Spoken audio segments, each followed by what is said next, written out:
Well, a little bit of history was made in Ibadan when Shooting Stars defeated Lobby Stars by 2-0.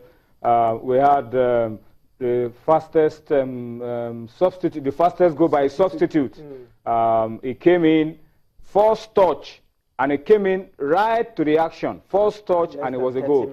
And that's and that's Sunday Fale, who is playing in his debut season for 3SC from an academy. He joined 3SC from an academy in Lagos, and look at his contribution to 3SC in that game against Lobby Stars. So that's some bit of record. You note it as one of maybe the high points of the season. It's still early days, but already there are a lot of interesting talking points around our league. All right.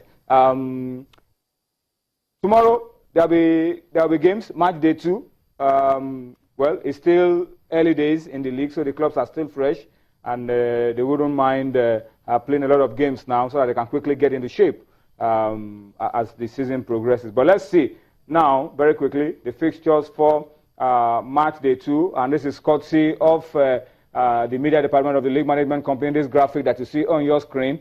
But let me run through the fixtures for you guys, and then you pick for me some of the top games that you will talk about. Of course, Lobby Stars against Kano Pillars is a big game that will be taking place in Makurdi tomorrow.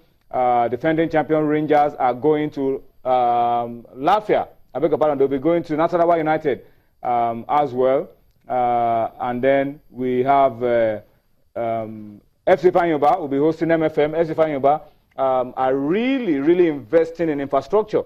Their new stadium is really coming up and looking very beautiful, good grass, and they are the only only club in the league with their own stadium. And it's going to be having covered seats. Covered seats as they go on. That's some huge investment, and they deserve to be commended for that. Abia Warriors, that pulled the surprise of week 1, will be at home to Katsina United. And then you have Tornadoes of Minna that lost scandalously to MFM in Lagos, will be hosting new returning ABS of Ilorin. Gombe United will be hosting Remo Stars, and that's a game of 2 coaches who work together. Gombe United have Manu Gaba, Remo have Unduka Ogbade, both coaches contributing to Nigeria's under-17 success in 2013. And then you have Aqua United against Rivers United. That's the battle of the South-South teams in Uyo. Plateau United will be hosting Yimba in Jos. Those are the fixtures. And then you have El Kanemi Warriors against Wiki Tourist Obachi. Sunshine Stars against Shooting Stars is a massive Southwest derby. Produces a lot of drama and a lot of negative talking points. But I like the attitude of the two teams. The two teams have been talking about coming together, playing the game for the fans, and ensuring that there are no negative stories to talk about at the end of it all. That's the idea. What's football without the fans?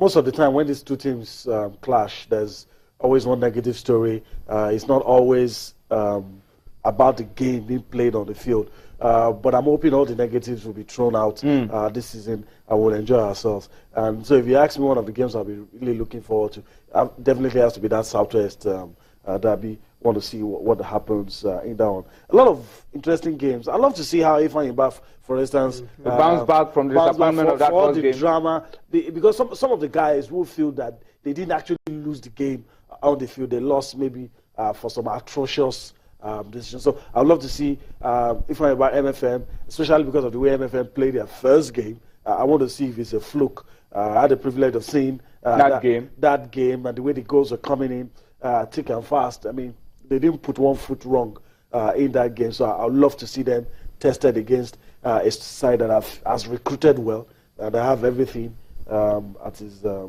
disposal. But a lot of other Rivers United, Aqua United. Yeah, Rivers United. Remember, Rivers ended the season at Aqua United. They won the game, and that guaranteed them second spot and the CAF Champions League ticket. They're going back there. Yeah, they're going back there. Of course, and that is supposed to be a very big game to Rivers United. Actually won their first game, but then the idea in the league is basically to consolidate, try as much as possible to rake up as much wins as you can get.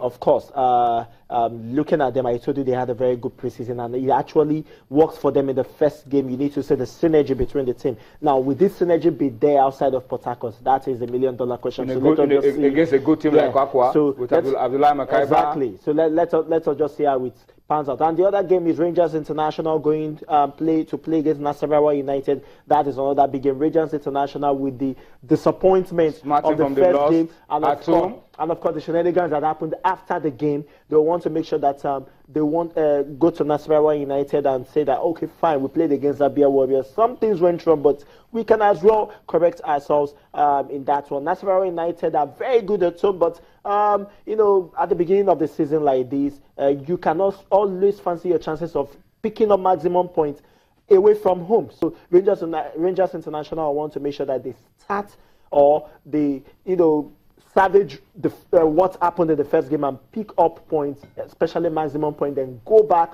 over the weekend to Enugu and then start winning from there.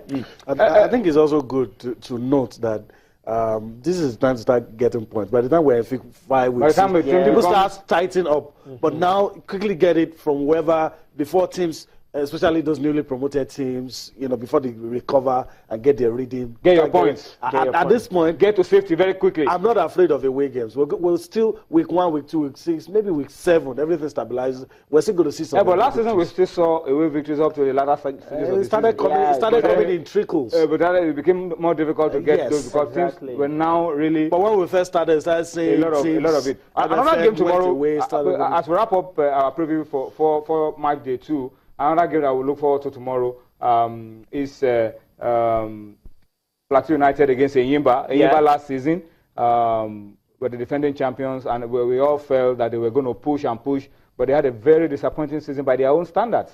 Yeah, pretty much by their own standard. I mean, Enyimba International, you know them whenever they play in the Nigeria Professional Football League, they are always in the top 3. But last season they ended outside the top 4. Out of the top 5, in fact. So it's. And of course, a lot of people were saying that probably one of the circumstances or one of those factors that made them not to really play well was the fact that they weren't playing at home. This season as well, they're not going to be playing. They're not even playing in Port Harcourt, that is close to Aba. They're playing in Calabar, that is pretty much far from Aba. And that, let's just see how that actually helped them. They actually played the first game, slim win for them. But then they can always fancy their chances going to play against a Plateau United side, that a mid-table side. They know that they just have to, tighten things up. Okay, we don't want to get relegated, and at the same time, even if we cannot win, we want to remain in the Nigerian League. So, banana peel for me for Enyimba in that one. So let's just see how it pans out. Like we said, every team can fancy their chances to, get away point, maximum points, maybe a point at this stage. So Enyimba can actually go to Jos and play, even if the pitch for me is particularly maybe not going to be fantastic. It's not as if the pitch in Calabar is fantastic anyway, but Enyimba can be able to get something. So let's not just say I pass, but you cannot take it away from some of those middle belt teams. They are always a banana peel. They can, destroy you on a very good day. Last year, Enyimba showed us that buying all the best players doesn't guarantee you victory. And the acumen of the coach really matters. This is not to say that the former coach wasn't good enough.